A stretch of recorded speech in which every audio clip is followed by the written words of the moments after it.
ငါဒီနေ့ကျောင်းတစ်ကိုပြောင်းလာတာပဲကွာဒီကျောင်းမှာငါအစင်ရောပြေပါမလားမသိဘူးโอเคစိတ်ကိုအေးထားမယ်ကွာတကားဖွင့်ဟုတ်မင်္ဂလာပါဆရာမင်္ဂလာပါကွာရှိရလားရှိရလားဟုတ်ကဲ့ဆရာမကဲကြားလာတော့ရင်တော့ဒီနေ့မှကျောင်းကိုတက်ပြောင်းလာရင်ကောင်းလေးပေါ့နော်တော့အားနာပဲပိုင်းစားကြပါဦးဟောတကယ်ချင်းငါကြော်ကြီးပါကွာကျွန်တော်ကပြီးကင်းပါဗျတားနေကြောင်းရတော့ပဲထားတော့ကျွန်တော်ရပြည့်နေတော့ပါပြီကွာဟုတ်ကဲ့ပါဆရာညကြော်ကြီးငါထိုင်မလို့ရအောင်အေးအားနာပဲတခြားစားထောက်မယ်ဆရာမဒီနေ့တခြားစတင်မယ်ကွာဟုတ်ကဲ့ဆရာမကဲဆရာမတခြားတွေခဏတော့ကွာဟေးအောင်ပြီးကင်းအေးပါလဲကွာမင်းကတခုပြောတာရှိလို့ကွာဘာပြောတာရှိလို့လဲကွာဟေးအောင်ဟိုမှာလေးကြည့်လိုက်ရင်လာရောက်ဟိုမှာဘာလို့လဲကွာဟိုကောင်မလေးလေကွာအေးမြင်နေရအောင်ဟာသူလာတော့လာတယ်ဟာဟေးအောင်မင်းတို့မကြိုက်ဘူးလား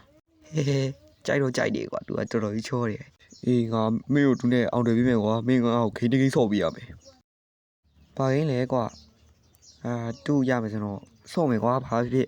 ဒါဆိုမင်းကလည်းလိုက်ခဲ့တော့အေးကျော်ကြီးမင်းကတော့ဆော့ခိုင်းမယ်ကိန်းကဒီကိန်းလားကွာဒါကမိုက်ခရက်ကြီးတွေကွာမင်းဒါကြီးတော့မဆော့နိုင်ဘူးလားကွာမိုက်ခရက်ကိုတာမဆော့ခိုင်းမှာမဟုတ်ဘူးကွာဘေးကိုကြည့်လိုက်အဲ့ဒီပုံတွေကကာတာဆာရွက်ကိုယူပြီးတော့ဘေးကာတာရွတ်လိုက်ကွာအပြင်မင်းမိုက်ခရက်တွေကိုရောက်သွားလိမ့်မယ်ဟဲ့အောင်မင်းမဖြစ်နိုင်ဘူးပြောစမ်းပါနဲ့ကွာ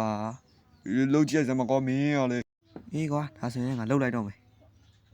โอเคဒီပေါ်မှာငါထိုင်လိုက်မယ်ကွာကဲဒါဆိုရင်တော့ငါကာတာရွတ်တော့မယ်တော့ရအောင်အေးစအီမီဆန်ကောဘောလောဘောဝေကြီးဘောလန်ကိုမီယိုတို့စောက်ကျိုးနေကုန်ဤဟာလူလာမြုပ်စားငါယူမှာတရုံမဟာယောကျိုးငါခေါင်းနေမူလာပြီကွာယောအေးခေါင်းနေမူလာပြီငါပဲရောက်လာလေကွာဟုတ်ငါးလေးကောင်ဖြစ်တော့မှာလားကွာဟာဒါကျိုးကြီးပြောတဲ့မိုက်ခရက်နဲ့တူတယ်ကွာဆိုရင်ငါးကောင်နေနဲ့ဆွားမှာပဲကွာဒါဗာလေဒီစာအုပ်က go to nature ငါကနေတော့တွားမှာโอเคလေငါလိုမိုက်ခရက်ကိုနင်းနဲ့ချီပြီးဆော့လာတဲ့သူကနေတာတွားဖို့ဆိုတာခက်ပါဘူးကွာ